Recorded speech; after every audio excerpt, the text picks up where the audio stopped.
Today, I'm going to be showing you guys the best binds for controller. Now, these binds are great for beginners, whether you're just starting to play Fortnite, or whether you're switching to controller to see what all the aim assist hype is about, or even if you're an experienced player.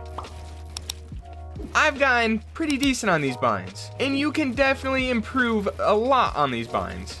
So it really doesn't matter. These binds, these settings, they're all great. Whether you're a beginner, whether you're a veteran, you've been playing for 3.5 years like I have. That's kind of just the cool thing about controller. For mouse and keyboard, there's all these specific binds. Like, there's some that are good for beginners. There's some that are good for advanced players. There's people that say you're supposed to switch your binds at this point and this point. I don't think that applies to controller binds. I don't think there are any subjectively best controller binds. Once you practice enough and you play enough with a certain set of binds, you're going to get good on those binds. Now, obviously there's optimal binds, but there's probably 20 different variations of optimal binds, and you can't say that one is the best. So these binds are what I use, and I'm gonna say here in the beginning, if you're switching to controller or you're just starting to play this game and you're using a controller, you can't just use the standard PS4 controller. At this point in Fortnite, 3.5 years into this game progressing, using a standard controller really doesn't cut it unless you're using claw grip. And I'm telling you right now, if you've never used claw grip, it's going to feel so awkward. That's what happened to me, and that's when I decided to get controller paddles. Two controller paddles I can recommend are the FPS Dominator Strike Pack. This thing is going to be $40, or if you want to go for the cheaper option, the DualShock 4 back button attachment. This thing is only $20 and can be picked up pretty much anywhere, probably at your local like Target, Walmart, GameStop, Best Buy, or online. This thing is $20 and it gives you controller paddles. So with your paddles, you can now jump in edit without moving your thumbs off the thumbsticks. And whether or not you believe it, with controller paddles,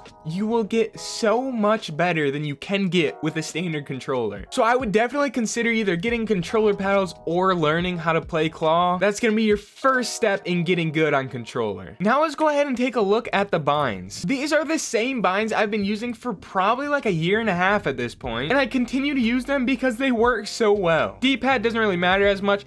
L3 I have on crouch and repair. Touchpad is map, that's default. Triangle on pickaxe, square on reload or interact. Circle on edit, X on jump, R3 switch mode. Now I don't actually click X or circle when I edit or jump. That's where my paddles come in. So on my left paddle I have X set every time I want to jump, I click my left paddle. And on my right paddle I have circle set every time I want to edit, I click my right paddle. Build controls is pretty standard. I do have change material and trap on my touchpad. Edit controls I have reset on R3 and I have confirm on L3. I think my resets are pretty decent. They're pretty quick. Whether I'm doing a bunch of edits to show off or whatever I'm doing, I can always reset very quickly. Box fighting, I can reset quickly. Some people use like L1, R1 for their resets. Some people use their paddles for their resets. However, like I said, with enough practice, it really doesn't matter. I mean, your resets are gonna be quick if you're practicing with it. And that just leaves my ability controls, which everything's the same. Now, if we go ahead and take a look at the settings, these are my graphic settings. I am playing on PC. I'm just controller on PC. I'm not currently using performance mode. I pretty much keep everything on medium. As for actual settings, here is what I use, and I do use confirm edit on release. That basically just means that that confirm button that I was just talking about to make my edits fast, when I'm resetting a build, that's the only time I need to click my confirm. Otherwise, any other edit, it confirms when I let go of my trigger. So when I let go of that trigger, it's going to confirm it. I don't have to click another button. And especially if you're a beginner, this is going to be really good for you. And I mean, it's not only beginners. I still use it. I really like it. You can still edit really fast with it. So I still use it. I don't see any problems with it. Here's the rest of them. Now for the controller options, probably the most important part of controller. I'd say even more important than the binds. So here, I don't use controller auto run. I don't like it. Build immediately, I have on. I don't use vibrations, but make sure you are using advanced options. I have my build mode sensitivity multiplier at 1.4 and my edit at 1.5. I find that this is the perfect sensitivity. I can still build, edit really quickly, but it's not going to be completely out of control. As for my sensitivity, I have a 49% horizontal and a 59% vertical. I keep all these on the default. The default is the green line, so I haven't really messed with these. For my ADS sensitivity, I have my horizontal on 18 and my vertical on 28. The rest of these I keep default, as well as my dampening time. My look input curve is on linear. I made a whole other separate video